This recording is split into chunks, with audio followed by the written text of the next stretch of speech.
Ahlan guys, wala muna tayong rice dahil ito yung request, 3:05. Tinatawag ng amo ko to na Fatirat Diyay. So ganap ko pala to kahapon, Wednesday. Sana maka-upload ako bukas kasi dito kami ngayon sa Kiran. Nauubos kasi yung lakas ko dito guys, pag dito kami natutulog, ganun. So, nagpakulo na pala ako dyan ng manok. Tinimplahan ko na yan ng mga pampalasa. And then, after nyan, ito na siya. Hihimayin ko lang to dahil yung laman lang ang kailangan ko. Wala kasi kaming chicken breast, kaya ito yung ginamit ko. So, fast forward na tayo. Na-prepare ko na yung mga kailangan natin. So, kailangan natin ngayon igisa itong mga dapat na igisa. Sa kawali, hindi ko pala na-play. Nagisa na ako dito ng sibuyas at bawang. Sinundan ko naman to ng mushroom. Mga 3 pirasong mushroom lang to. And then, ito yung paborito ko sa mushroom. Pag ginigisa ko siya, and then pagbukas niyan guys, ang bango. Gustong gusto ko yung amoy niya. At nilagay ko na rin yung ating hinimay-himay na manok at sinundan ko naman to ng carrots.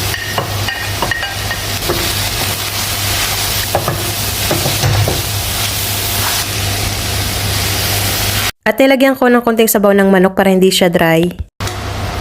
At tinimplahan ko na rin to ng asin and paminta. Kung meron kayong chicken cubes, yun na lang gamitin nyo. And then slurry, cornstarch with water. Then paghaluin lang natin yan at mga less than 2 minutes ay okay na yan. Ganyan lang siya kadali guys. Kasi luto naman na yung manok dyan so palamigin muna natin yan. Fast forward na tayo. Sa Pyrex, naglagay ako dito ng mantika para hindi siya didikit. So gagamit ako dito ng square puff pastry.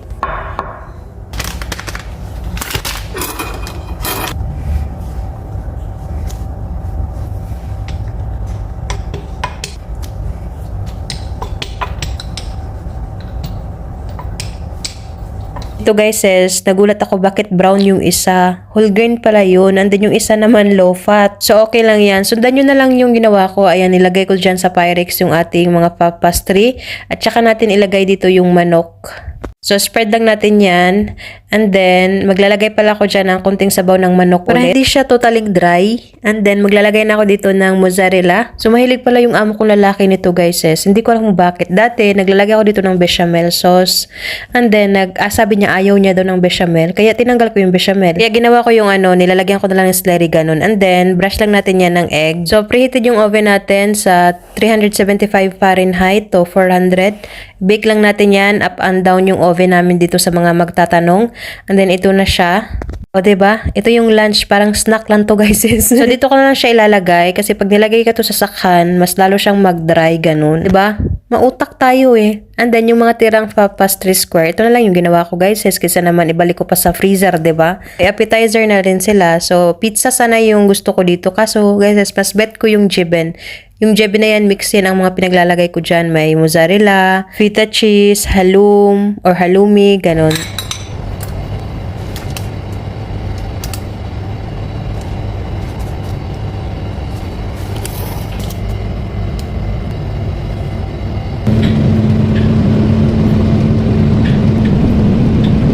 Then may tira pa akong tortilla, kaya ito naman, ginawa ko na siyang pizza.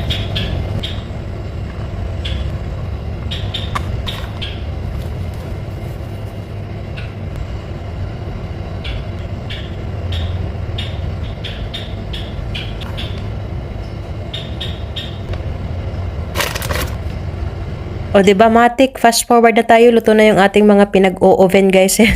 So buti na lang talaga hindi nagko-complain yung mga amo ko guys kung ano yung mga pinagagawa ko sa kusina nila Kumakain din naman kasi sila sa mga ginagawa ko. Itong pizza na to, paborito pala yan ng dalaga guys.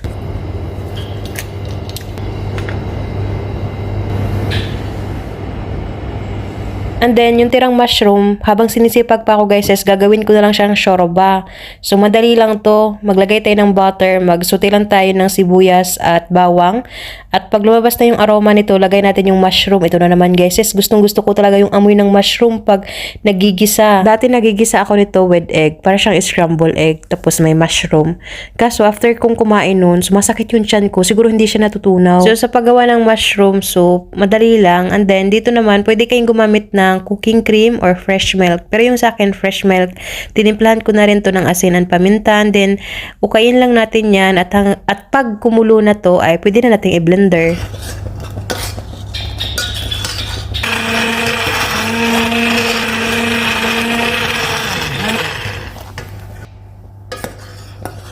O, 'di ba? Sabi ko sa inyo, ganyan na siya kadali. May shorba na tayo and then lagay na natin sa lagyanan, lagay sa sakhan. At gumawa na rin pala ako ng salata. Greek salad nga yung naisipan ko ngayon. Kailangan lang natin dyan ng lettuce, cucumber, capsicum, and then tomato. Kung meron kayong cherry tomato, mas masarap. Black olive and then sibuyas na binabad ko sa suka. Konti lang kasi ayaw nila dito ng maraming sibuyas sa salata. And then, lagyan ko na rin to ng white cheese. Ang dressing naman ito, kailangan lang natin ng olive oil, lemon juice, and then honey, and then mustard. Kung meron kayong honey mustard, then ayun na lang ilagay nyo. At saka kung gusto nyo lagyan ng garlic, pwede rin. And then mix lang natin yan. So sasabihin ko na naman to ngayon at palagi ko itong sinasabi na may kanya-kanya tayong paraan kung paano magluto ng mga pagkain ng mga amo natin na naayon sa gusto nila. Mga nagsasuggest na nababasa ko sa comment section, na-appreciate ko kayo guys. Pero hanggat nandito yung amo ko lalaki, hindi ko pwedeng baguhin yung mga pagkain na siniserve ko sa kanila palagi. Kasi sabi ko nga sa inyo, maselan yung amo kong lalaki. Maselan siya guys. Siya yung nagpapasahod sa akin kaya susundin ko siya. So yeah, ito yung ganap ko ngayong araw. Ay, naglagay pala ako dyan ng dried mint leaves. So yes, ito yung ganap ko and yun lang. Syukran!